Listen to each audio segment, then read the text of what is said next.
Oi gente, vou comentar com vocês hoje então um pouco, sobre o livro O Martelo das Feiticeiras. Esse livro ele foi escrito em 1484, então no século XV, Muito já se ouviu falar sobre esse livro, ele é um livro bem conhecido e bem polêmico também. Porque basicamente, para resumir, se eu fosse resumir em uma única frase, é um livro que ensina como matar mulheres.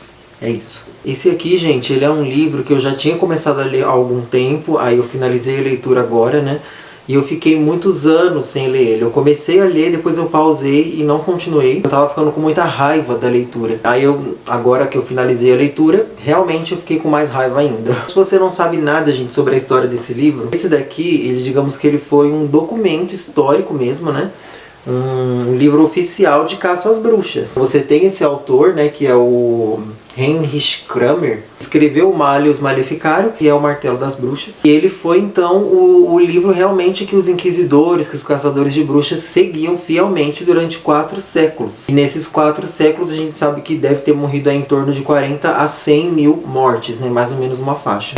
O autor desse livro, gente, ele era um inquisidor, ele era um caçador de bruxas e ele estava sendo muito infeliz nas suas caçadas, Ele chegava nos vilarejos com essas técnicas bem primitivas de caça às bruxas e ele estava sendo um pouco rejeitado, porque as pessoas, os líderes dos vilarejos, eles achavam as técnicas do Heinrich Kramer muito cruéis. Ele era muito cruel no seu jeito de agir, então ele estava sendo muito recusado, ele estava sendo rejeitado. E aí então ele começou a escrever esse livro meio que como uma forma de vingança mesmo. Ele conseguiu uma autorização oficial para publicar esse livro, que se chama Bula Papal, que aí tem uma outra polêmica de como que ele conseguiu essa Bula Papal, se foi oficial, se não foi, se foi um trambique dele, não sei. E juntamente com algumas outras coisas da época que favoreceram a publicação dele, e aí se iniciou então essa histeria de medo, de colapso, de pavor mesmo que as pessoas tinham do demônio naquela época, Então aqui, gente, você vai falar muito sobre o demônio,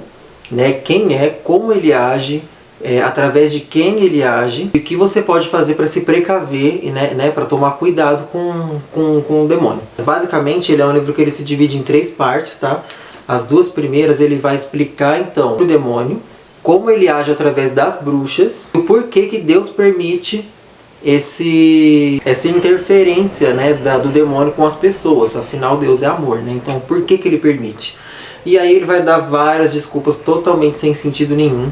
Mas naquela época a gente sabe que as pessoas não tinham muito acesso à informação, elas realmente, gente, a figura do demônio naquela época, ela era muito real, as pessoas acreditavam mesmo que ele existia e que ele agia através dessas bruxas. Então, antes de você ler esse livro, você tem que ler ele pensando em 2 coisas. Não é uma ficção, então tudo que está aqui foi um documento histórico e jurídico, escrito, e realmente eles acreditavam que tudo que está escrito aqui era real. Então tudo que ele escreve no livro sobre perseguição, sobre como identificar uma bruxa, sobre o que você deve fazer caso você desconfie que alguma vizinha sua ou alguém da sua família é uma bruxa, está se envolvendo com o demônio.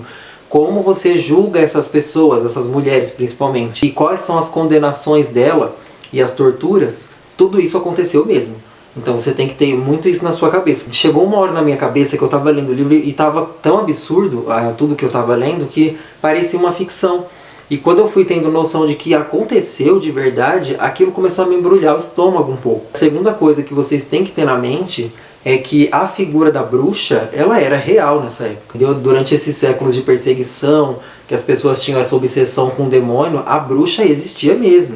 Então ela não é uma coisa que a gente vê hoje em dia, tipo, não, bruxas não existem, não é real. Naquela época era. As pessoas acreditavam nela como um ser que existia mesmo, que morava na floresta e que morava nos vilarejos, podia ser a sua vizinha, podia ser a sua mãe, podia ser a sua irmã. O livro ele vai sustentar uma misoginia e um ódio ao feminino muito grande.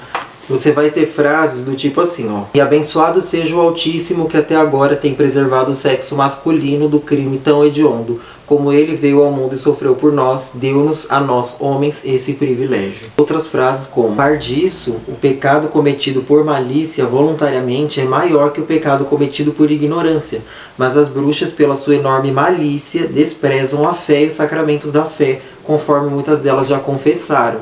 Então aqui ele quer dizer basicamente que ele vai dar o exemplo de Adão e Eva, que Adão foi ignorante ao comer do fruto, porque Eva estava o enganando, estava o seduzindo, Então fala que Adão pecou sim, mas o pecado dele não é tão grave porque a malícia é mais grave do que a ignorância.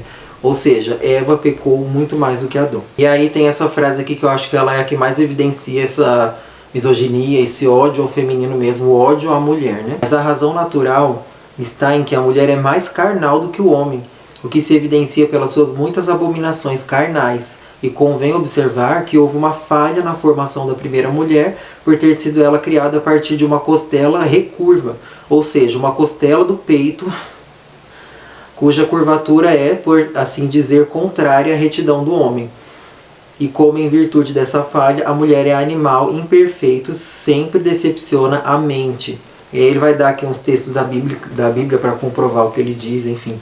Ou seja, ele quer dizer que a mulher é como se ela foi feita de uma parte imperfeita do homem e por isso ela é mais pecadora e inferior. E o livro, gente, ele tem uma conotação sexual muito forte, muito pesada a respeito do feminino. Ele evidencia muito essa coisa da mulher sexual, que a mulher seduz, a mulher lança sortilégios de amor nos homens, que a mulher faz o cara ficar de pinto mole, a mulher é mais suscetível aos pecados da carne. Isso é assim, o livro inteiro, é exaustivamente, cansativamente repetido o livro inteiro.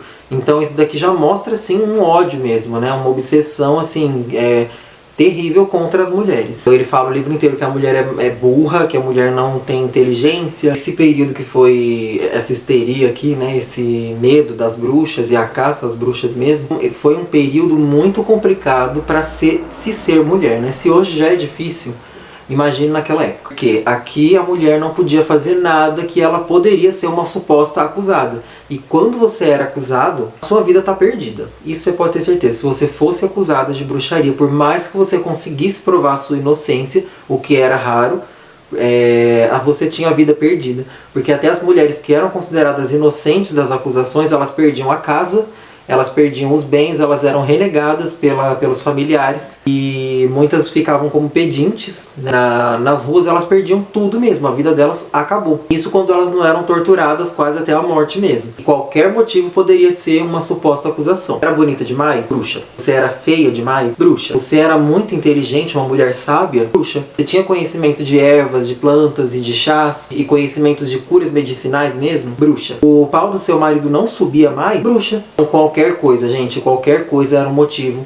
Assim, nossa, deve ter sido muito complicado. E a terceira parte do livro, que falam que é a mais pesada, eu não achei a mais pesada. É porque até depois de tudo que eu já tinha lido nas primeiras duas partes, a terceira já nem me impressionou muito. Que é um manual jurídico mesmo, sabe? Julgamento, como que elas deviam ser julgadas, como era o julgamento, quantas testemunhas tinham que ter, se podia ou não ter testemunha, quando ela poderia ser considerada inocente, quem poderiam ser as possíveis testemunhas, porque eles falam aqui que por exemplo, um vizinho que fosse seu arqui-inimigo não poderia testemunhar contra você, e quais seriam as punições, né? E essa é a terceira parte do livro, a mais arrastada. Eu confesso que eu até li assim um pouquinho com leitura dinâmica mesmo, porque ele é muito repetitivo mesmo. O mais engraçado é que, e o pior, é que os homens que eram acusados naquela época, geralmente eles não eram mortos. Eles sofriam punições severas, alguns perdiam tudo também, mas eles não eram mortos de forma cruel, como ser queimada viva. Então aí já mostra mais uma evidência do ódio e da misoginia que se prega nesse livro. Morte na fogueira é uma coisa muito pesada, gente, muito pesada. Só assim, uma pessoa com muito ódio mesmo do ser humano para condenar alguém dessa forma. Então assim, gente, o livro me fez pensar muito a respeito de se a bruxa era real naquela época, se esse grande mal era real e as pessoas acreditavam que isso existia, né, e que esse cara que escreveu esse livro estava certo. Hoje em dia a gente já vê que tudo aquilo foi uma grande histeria, que não existem bruxas dessa forma. Foi um grande absurdo, né, foi um grande massacre que aconteceu e foi um grande erro na história da humanidade. Só que isso me faz pensar o que é real hoje em dia pra gente. Né? Será que a gente está acreditando em alguma coisa e condenando algum tipo de pessoa, algum tipo de coisa, ou algum pensamento equivocado? Será que alguma coisa que é tão real pra gente hoje, daqui a alguns séculos, vai ser um absurdo também? E a gente vai pensar, caramba, como que a gente pensava daquela forma? Como eu falei, chega uma hora que o livro parece uma ficção, mas aí você lembra que foi real, que aconteceu mesmo, foi um documento histórico isso. Me fez pensar bastante nas minhas atitudes como um ser humano, o que eu estou fazendo. eu tô julgando alguma coisa, algum pensamento, alguém precipitadamente. Pra resumir, gente, não é um livro assim que eu recomende a você ler. Eu não recomendo que você leia para você se inteirar sobre o assunto. Eu acho que se você já tem conhecimento do que aconteceu, é o suficiente, não precisa de mais. Inclusive tem até um documentário muito interessante eu acho que é do History Channel. O YouTube, tem no YouTube dublado. Vou deixar linkado aí para vocês assistirem, se vocês têm interesse. O documentário ele fala de como surgiu o livro, um pouco mais sobre o autor, o Heinrich Kramer, como se originou e o que o livro causou na história da humanidade, que é uma grande mancha de sangue mesmo.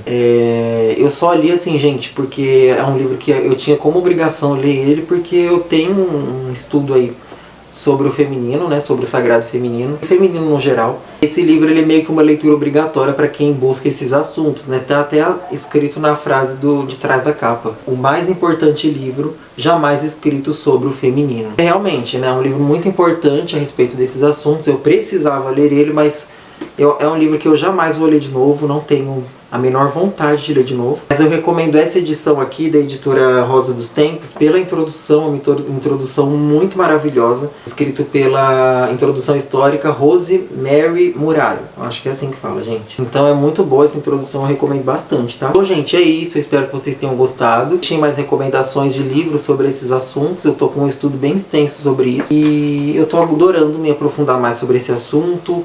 É um assunto que me interessa muito, faz parte da minha espiritualidade, então eu gosto bastante, tá? Bom, gente, é isso. Espero que vocês tenham gostado. Deixe o seu like, comente e compartilhe o vídeo. Beijo pra todo mundo e até a próxima. Ou não.